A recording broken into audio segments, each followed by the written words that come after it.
Seating करो बराबर, seating बाद में हो गए सेटल आओ। अभी फोटो चलता है, जल्दी से बैठो प्लीज।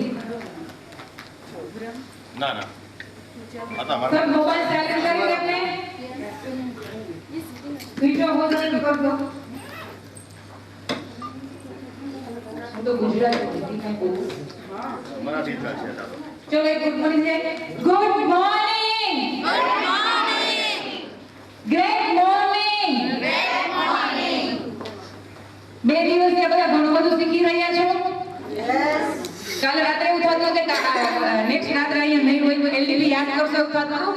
યસ। આજે છેલ્લો દિવસ છે એલડીપી નો, રાઈટ? બે દિવસમાં કદાચ મોબાઈલના હિસાબે એક ઘર યાદ આવ્યું, કંઈ મિસ થઈ ગયું તો આજે એક બી પોઈન્ટ મિસ ના થાય એટલે ફટાફટથી આપણે આપણું સેશન સ્ટાર્ટ કરશું, રાઈટ? આજે કઈ ચેન્જ લાગે છે કે મિસ લાગે છે? શું? દીપ્તિ બેનને મિસ કરું છું। જ્યારે આપણે નાના હોય, છોકરા આપણા કિડ્સ હોય, ભણવામાં ના ફાવે, પડી જાય તો રોતા રોતા શું કરે છોકરાઓ? શું કરે છે? એમ વાઇબ્રેટના હરેક છોકરાઓને એક તકલીફ આવે, ક્લોઝિંગ ના આવે, પ્રોબ્લેમ થાય તો કોને યાદ કરતા કરતા જાય છે? દીપ્તિ બેન, દીપ્તિ બેન। કાલે મેક્સિમમ લોકો દીપ્તિ બેન આપણા પ્લીઝ આ સેશન નહીં લો, આ નથી કરવું, આમ નથી કરવું, પણ કોઈનું કાંઈ ચાલ્યું નહીં। દીપ્તિ મેમ માટે એક વાત કહેવા માંગીશ. જીવનસરની જેટલા લોકોએ ટ્રેનિંગ લીધી તો એક સરસ પોઈન્ટ છે ઇમ્પ્લિમેન્ટ, રાઈટ? બધાને ખબર છે ઇમ્પ્લિમેન્ટ એટલે આપણી જાતમાં જે શીખ્યા છે એમાં કંઈક ઇમ્પ્લિમેન્ટ લાવો, રાઈટ? એ ઇમ્પ્લિમેન્ટનો સાચો મતલબ મને દેખાય છે કોનામાં? દીપ્તિ મેમમાં. જીવનસરની જેટલી બી ટ્રેનિંગ મેમે લીધી એ બધું પોતે શીખ્યા અને પ્લસ પોતાની જાતમાં ઇમ્પ્લિમેન્ટ કરી એ વસ્તુ એ આપણે એનામાંથી શીખવાનું છે. તો જેને ખુદ જીવનસર પાસેથી ટ્રેનિંગ લઈ અને પોતાની જાત ડેવલપ કરીને આ ઇમ્પ્લિમેન્ટ લીધું તો તમારે બધાને દીપ્તિ મેમમાંથી શીખવું છે, રાઈટ? આપણે બધાને કાલે માઇક કર્યું તો દીપ્તિ મેમનો બી ટર્ન આવે ને. તો નેક્સ્ટ સેશન માટે આપણી વચ્ચે આવી રહ્યા છે દીપ્તિ મેમ, કંપનીના top of the top leader, founder.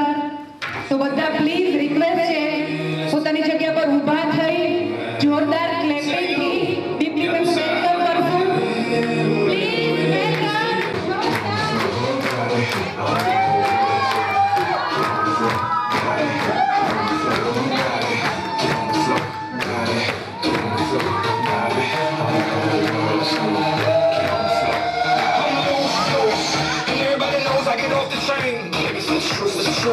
I'm like Inception, I feel with your brains, I don't sleep on याद रखो, आज तक की जितनी भी मीटिंग ट्रेनिंग प्रेजेंटेशन में आपके लिए जितनी भी तालियां बजी हो जितनी मुझे मैम की वजह से हो it up and back it up like a Tonka truck. That badonka donk is like a trunk full of bass on a old school Chevy. Celebrate Donkey Donk. All I need is some vodka, some chunky एक coke.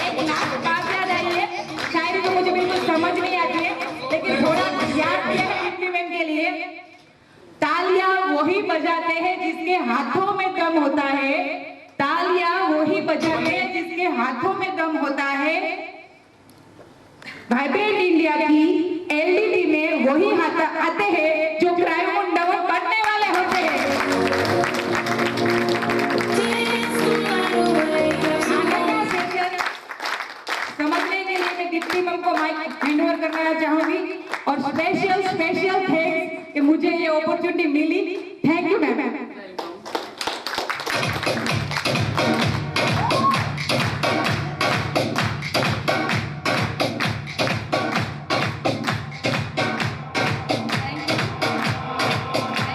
Thank you all. Have a seat. Thank you.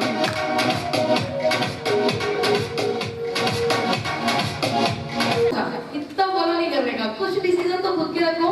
ऐसे मेरे करीबी लोग मुझे बोलते हैं जो मेरे अपने हैं, जिनको लगता है कि नहीं ये डिसीजन आप वैसे लेते तो शायद आप ज्यादा खुश होते और ऐसे ले रहे हो तो थोड़ी आपको तकलीफ, लेकिन इंजन बने हैं तो आग तो सहनी पड़ेगी.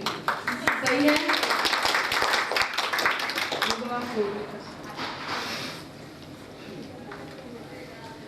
मैं जल्दी जल्दी अपने सेशन को पूरा करूंगी, लेकिन ये बहुत इंपॉर्टेंट सेशन है जिसकी वजह से मुझे काफी कुछ समझ आया था इस डायरेक्ट सेलिंग फील्ड का. आप सब यही है ना?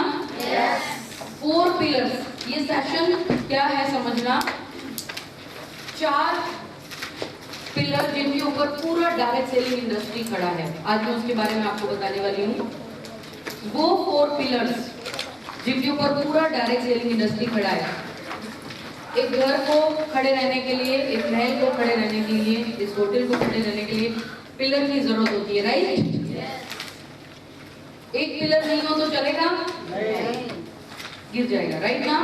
उसी तरह से इसमें भी एक भी पिलर अगर स्किप हुआ तो हम आगे नहीं बढ़ सकते, हमारा इंडस्ट्री नहीं चल सकता, हम खुद इसमें ग्रोथ नहीं कर सकते. वो 4 पिलर्स कौन से हैं उसको हम देखेंगे. इसी तरह से लिखना जैसे मैं स्लाइड पे दिखाऊं, वो ड्रॉ करके लिखोगे ना तो आपको ऑलवेज याद रहेगा. जैसे देखते हैं ये 4 पिलर्स कौन से हैं, देखते हैं. एक स्टेप करना, राइट. ये महल है डायरेक्ट सेलिंग का. डायरेक्ट सेलिंग इंडस्ट्री इसके ऊपर डिपेंड करती है. आप तब तक ये ड्रॉ करते हैं, मैं आपसे बात करती हूँ. डायरेक्ट सेलिंग इंडस्ट्री जिन 4 पायदानों पे खड़ी है, जिन 4 पिलर्स पे खड़ी है, वो 4 पिलर कौन से हैं? वो कौन सी 4 ऐसी चीज है जिनकी वजह से ये इंडस्ट्री ग्रोथ कर सकता है, और कौन सी ऐसी वजह है जिनमें से एक भी ना हो तो प्रॉब्लम हो सकता है या ये महल नहीं खड़ा रह सकता है. ये ड्रॉ किया? Yes sir.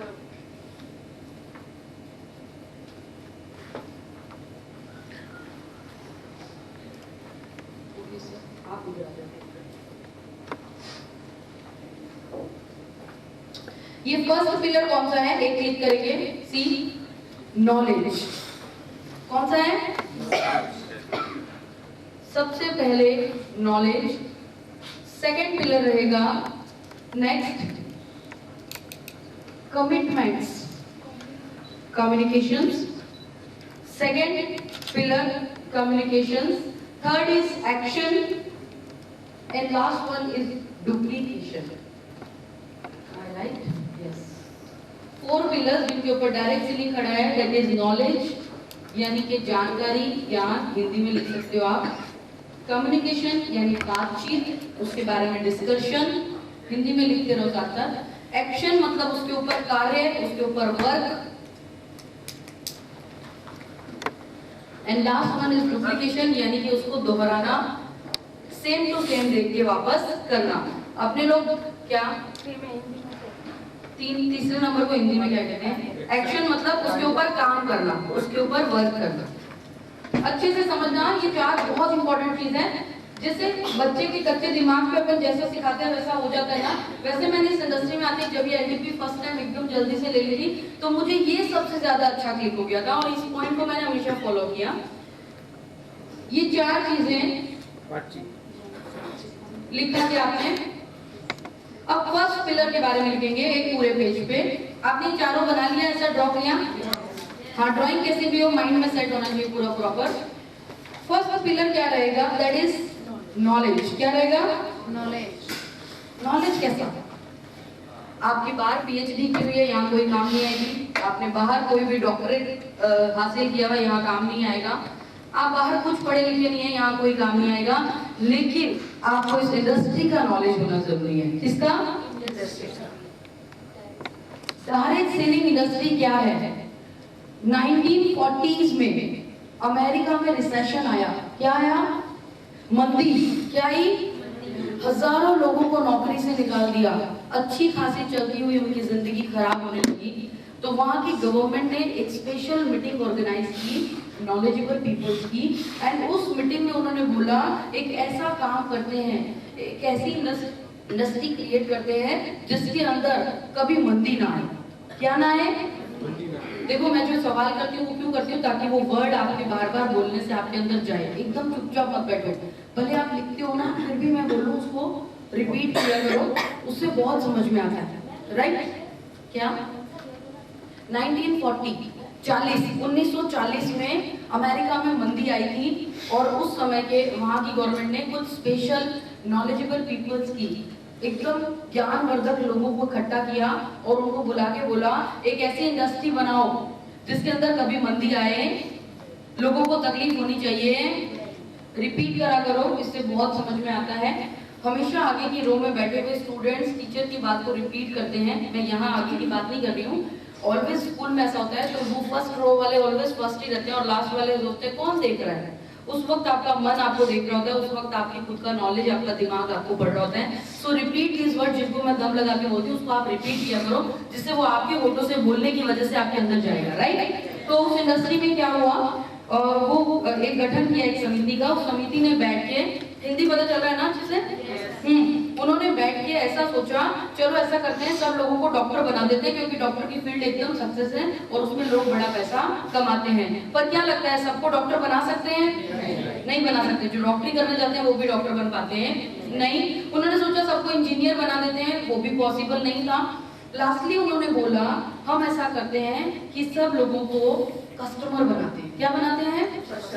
ऐसी एक इंडस्ट्री बनाते हैं जिसमें लोगों को कस्टमर बना के पैसा कमा सके, और कस्टमर ऑलरेडी सब बनते हैं। तो डायरेक्ट सेलिंग का गठन किया गया और बोला कि एक ऐसी इंडस्ट्री बनाई है जिसके अंदर लोग सिर्फ एक चीज खरीदेंगे या फिर कुछ भी शॉपिंग करेंगे तो वो पैसा कमा सकते हैं। 1942 में 1942 में अमेरिका में इस इंडस्ट्री की शुरुआत हुई और 1992 में इंडिया में इस इंडस्ट्री ने कदम रखा प्रॉपर तरीके से। 1992 92 हाँ 1992 और इस इंडस्ट्री ने यहाँ शुरुआत की, बट एज इंडियन मेंटालिटी लोगों ने इसको स्वीकारा नहीं। जैसे कि कोई भी नई चीज की शुरुआत होती है तो उसका लोग विरोध करते हैं। विरोध शुरू हुआ, लोगों ने स्वीकारा नहीं। कुछ लोगों ने देखते देखते इस इंडस्ट्री में बड़ा पैसा कमाया, फिर भी कुछ लोगों के दिमाग इसको समझ पा रहे नहीं थे, लेकिन कंटिन्यूटी में चलती गई और आज ये इंडस्ट्री इंडिया में भी लोगों को समझ आने लगी है और इंडिया में भी लोग इसको रिस्पेक्ट देने लगे हैं। ऐसी बहुत सारी कंपनीज जब हम वाइब्रेंट इंडिया लेके जाते हैं तो लोग हमें बताते हैं मैंने इसमें काम किया, इसमें काम किया, इसमें काम किया, यानी अवेयरनेस तो है। ऑल ओवर इंडिया में एवरेज एक सर्वे के हिसाब से 30,000 कंपनी डायरेक्ट सेलिंग में काम कर रही है। कितनी? पूरे संसार में 30,000 कंपनीज डायरेक्ट सेलिंग में काम कर रही है। उनमें से 850 कंपनीज ऐसी हैं जिन्होंने लोगों को रियल में पैसा कमाते किया। बाकी सब कुछ चिट फंड रही, कुछ ने स्टार्टिंग किया पर विजन क्लियर नहीं था इसलिए ज्यादा नहीं चली। एंड उसके बाद उन 850 कंपनीज के हमने माइनस पॉइंट निकाले और एक ऐसा कंपनी बनाया जिसमें उन सब कंपनीज के प्लस पॉइंट डाले and that is our vibrant India.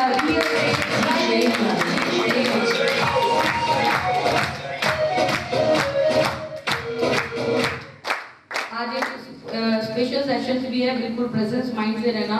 आज एक स्पेशल सेशन है जिसमें अपनी कंपनी के बारे में बहुत सारी कैलकुलेशंस भी बताई जाएगी, जिससे आपको रियल में आपकी हार्ट के 100% क्लियर हो जाएगा कि मेरी कंपनी बेस्ट है। इससे बेस्ट बन ही नहीं सकता, राइट ना? ये हो गया इंडस्ट्री का नॉलेज। उसके बाद कंपनी क्या है, वाइब्रेंट इंडिया क्या है, हमें पता ही नहीं होता है। सामने वाला हमको कोई भी सवाल करता है हम जवाब दे पाते हैं नहीं है। तो वाइब्रेंट इंडिया क्या है? वाइब्रेंट इंडिया की शुरुआत किसने की? जीवन सर के बारे में आप प्रेजेंटेशन अपने पास पेन ड्राइव में रख सकते हो, लोगों को दिखा सकते हो, ये किया करो। एक ऐसा बंदा जिसने 10 साल पहले डायरेक्ट सेलिंग इंडस्ट्री में कदम रखा, बहुत सारा कुछ सीखा, बहुत सारा कुछ समझा, बहुत सारा काम किया और टॉप ऑफ द कंपनी भी गए। आरएमपी कंपनी इसके बारे में आपको पता है। एंड उसमें काम करने के बाद में सर ने सोचा कि दूसरी किसी कंपनी में जाने से अच्छा मैं खुद का कंपनी बनाऊं, क्योंकि प्रॉब्लम आने के बाद ऊपर वाला अपनी बात सुनता नहीं है। एंड उन्होंने खुद का कंपनी बनाया वाइब्रेंट इंडिया। वाइब्रेंट इंडिया का पहले रेंटल ऑफिस था, आज उनका खुद का ऑन परचेज्ड ऑफिस है शाहीबाग नमस्कार सर्कल पे। सेकंड ऑफिस का हम प्लानिंग कर ही रहे हैं। ऐसी सब जानकारी आपके पास होनी चाहिए, राइट ना? आप दमदार तरीके से उसको बोल सको कि मेरा वाइब्रेंट इंडिया क्या है। ये नॉलेज आपके पास होना चाहिए। क्लियर हो रहा है? उसके बाद थर्ड सिस्टम। सिस्टम क्या है, इसका नॉलेज आपको होना चाहिए जो आप कल से सीख रहे हो। सिस्टम क्या है? इंडस्ट्री में जुड़ने के लिए आपको 4500 रुपीज देना होता है। उसके सामने आपको क्या मिलता है? प्रोडक्ट मिलने के बाद आप जब नए बंदे को जोड़ते हो तो सिस्टम कहता है कि उसकी लिस्ट बनवानी चाहिए। क्या करना चाहिए? उसका ड्रीम लिखवाना चाहिए, उसकी लिस्ट बनवानी चाहिए, उसके साथ में बैठ के उसका एक टारगेट पूरा करवाना चाहिए। क्या बोलता है सिस्टम? अक्सर टीम जीरो होने का एक ही रीजन होता है कि हम सिर्फ जोड़ने पे ध्यान देते हैं, उसको सिस्टम देते और ये चीज हम खुद स्वीकारते हैं। जैसे एलडीपी के बारे में सर ने बोला हमें एलडीपी 1 साल पहले करनी चाहिए थी तो शायद बहुत सारे और डायमंड्स भी यहाँ बैठे होते, लेकिन ये हमारा फॉल्ट रहा कि हम इस एलडीपी को ऑर्गेनाइज जल्दी से नहीं कर पाए। पर रियली जैसे कल सर ने अनाउंस किया था, मैं चाहूंगी कुछ सिर्फ 10 लोग, इसमें से कितने लोग? 10 लोग मुझे साथ देना। हम एवरी 3 मंथ्स में एक एलडीपी और एवरी 2 मंथ्स में एक एडवांस ट्रेनिंग करेंगे, राइट? ये क्या है? सिस्टम। क्या है? सिस्टम कहता है लिस्ट बनाओ, सिस्टम कहता है ड्रीम दिखाओ और सिस्टम कहता है उन लोगों को आगे अपने साथ बढ़ाओ। मैंने कई बार ये सिस्टम के बारे में, वैसे इसमें बहुत डीप जा सकते हैं, कई लोग मुझे पर्सनली मिलते हैं तो मैं ऐसा बताती हूँ, वो जल्दी से बताऊंगी, उसको लिखना मत, समझना थोड़ा। मैं कई बार बोलती हूँ ये सिस्टम कैसे फॉलो कर सकते हो पता है? आप अपने लोगों को, आपके साथ में जो लोग रिसेंटली जुड़ते हैं ना, उनको फोन किया करो। क्या किया करो? ये फोन कॉल्स बहुत काम करती है। फ्रेंचाइजी 1 और 2 के एवरेज 5-5, 6-6 या 10-10 लोगों को एवरी डे गुड मॉर्निंग बोलने का। क्या करने का? उसको भले कितनी तकलीफ हो रही है आपका फोन उठाने में, ये फिर आई कुछ मेंबर का काम बोलेगी यार, फिर बनाने बोलेगी, मेरे साथ तो कोई जुड़ता नहीं है, वो नहीं बनती है। क्या है? अपना बच्चा कभी पढ़ने में सामने से नहीं बोलता मेरे को पढ़ना है, अपने को मार कूट के बिठाना पड़ता है भाई तुम पढ़ो, समझ रहे हो? वैसे वो बच्चा है। क्या है? पर बच्चा ही नहीं समझते अपन तो उसको। अब हम तो उसकी बराबरी करने लग जाते हैं। क्या करते हैं? ए नहीं करे तो वही नहीं करो। तो ये सिस्टम कहता अपने आप को अपनी टीम से थोड़ा बड़ा बना लो, दिल से भी और दिमाग से भी। फिर आपके अंदर उनके लिए ऐसी कंपटीशन नहीं आएगा, सिर्फ प्यार आएगा। क्या आएगा? वो कितनी भी जिद करेगा, कितनी भी दम बजाड़े करेगा, बोले अच्छा तू सब कर ले, फिर उसके बाद बात करते हैं। इसके लिए दिल कैसा रखना पड़ेगा? और दिल पे क्या रखना पड़ेगा? हाँ, ये बेसिक ट्रेनिंग में एक बार मैंने बताया था। सिस्टम कहता है, वो समझ में आया। देन आपको अपने बारे में नॉलेज होना चाहिए। मैं इस इंडस्ट्री में आ तो गई, पर मैं कितनी चलूंगी? अक्सर लोग बोलते हैं कंपनी कितनी चलेगी। क्या पूछते हैं? मैं कितनी चलूंगी? ये सवाल अपने आप से करना। क्या मैं हर मुश्किल आने के बाद, क्या मैं हर तकलीफ आने के बाद, क्या मैं कितनी भी प्रॉब्लम आने के बाद वाइब्रेंट इंडिया के साथ खड़ी रहूंगी कि नहीं? ये अपने बारे में एक पेज पे लिखना कि मैं किस हद तक, जैसे सर ने कल एक सवाल किया था कि आपके ड्रीम को पूरा करने के लिए आप किस हद तक जा सकते हो, राइट ना? ये एक ऐसा प्लेटफॉर्म है डियर, जो मेरे जैसी लेडीज को, जो शायद आज घर में होती, कुछ नहीं, एक कॉलेज से घर, घर से कॉलेज की जिंदगी जी रही होती, और 8 घंटे कॉलेज में और बाकी के जितने घंटे बचते हैं उसमें घूंघट में रह के अपने घर में घर को संभाल रही होती, फैमिली को संभाल रही होती, और बस उन कामों में उलझी होती, और मेरी अपनी खुद की कोई पहचान होती नहीं। बट इस इंडस्ट्री ने मुझे मेरी पहचान दी।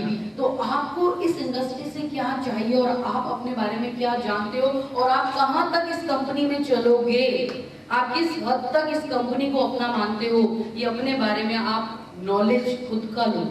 किसका? और ये सेल्फ टॉक जो कल हमने पॉइंट पे बात की थी ना, ये वहां होगी। अक्सर कुछ लोग मुझे पर्सनली बैठ के पूछते हैं, मैडम मैं काम तो करना चाहती हूँ और मैं सीनियर के बारे में कुछ नहीं बोलना चाहती हूँ, जो भी है वो सब ठीक है, पर मुझे आपने एक बार मीटिंग में बोला था आप साथ दोगे, मैंने आपके शब्दों पे ध्यान दिया, मैंने काम किया, मुझे ऐसे चेक आए, पर अब आगे समझ नहीं आ रहा है, आप मुझे साथ दो। ऐसा प्यार, ऐसा अफेक्शन आप अपनी टीम में क्रिएट करो। समझ रहे हो? सबको अपने प्यार से बांध के, फिर कुछ कहना नहीं पड़ेगा।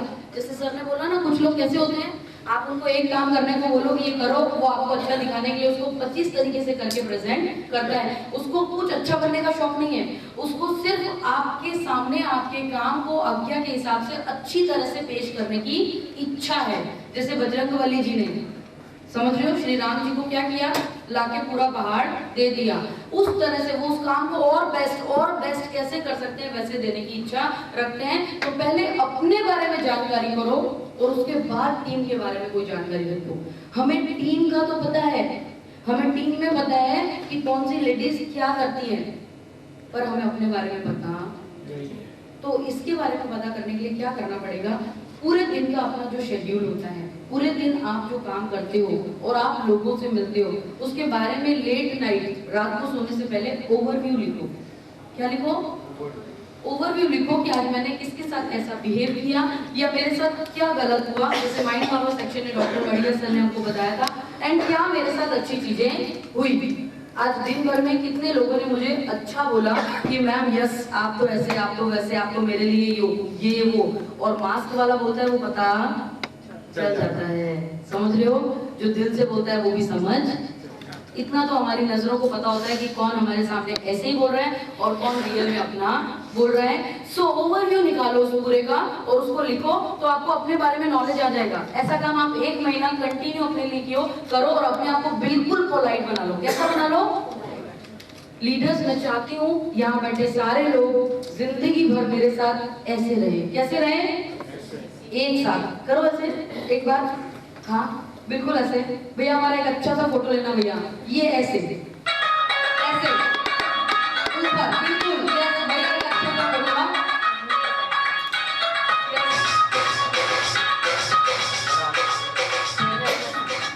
मतलब मुट्ठी जिसको कोई तोड़ सकता नहीं। अलग अलग मत जाओ, अलग अलग मत भागो, एक होके रहो बिल्कुल। जिस दिन आप अलग गए आप तो टूट जाओगे, पर वाइब्रेंट इंडिया एक परिवार है, इसमें तो कोई ना कोई मुट्ठी में बंधा रहेगा। कभी अपने आप को अलग समझो भी मत। कोई चीज आपके अंदर ऐसी आ भी जाए, आपको लग भी जाए ना कि भाई ऐसा लग रहा है, तो इमीडिएट बैठ के क्लियर करके खत्म करके नेक्स्ट चैप्टर स्टार्ट करो। कभी उसको पकड़ के रखने का, उससे आप जिंदगी में ऑलवेज ग्रोथ के बारे में सोच पाओगे, वरना जहां हो वहीं के वहीं रह जाओगे। Is this clear? तो कर सकते हैं ये नॉलेज इंडस्ट्री के बारे में, कंपनी के बारे में, सिस्टम के बारे में और अपने आप के बारे में। कितने लोग अपने बारे में आज ही लिखेंगे? हाँ हाँ ठीक है, थैंक यू। एक चीज और, आज सुबह ऐसा लग रहा था नहीं कि आज तो चले जाएंगे यहाँ से, है ना, एकदम सब जुदा हो जाएंगे, अपने अपने घर चले जाएंगे और ये माहौल कल हमें नहीं मिलेगा, कल अपने अपने काम में लग जाएंगे। पर कंफर्म हम अभी से जल्दी डेट फिक्स कर लेंगे, फिर से फोन में ही रखेंगे और ऐसी 3 महीने बाद की डेट डाल के एक मैसेज बुकिंग स्टार्ट कर देंगे। सेकंड पिलर क्या है, देखो बहुत मजेदार है ये, कम्युनिकेशन। सेकंड पिलर क्या है, कम्युनिकेशन यानी बातचीत करना।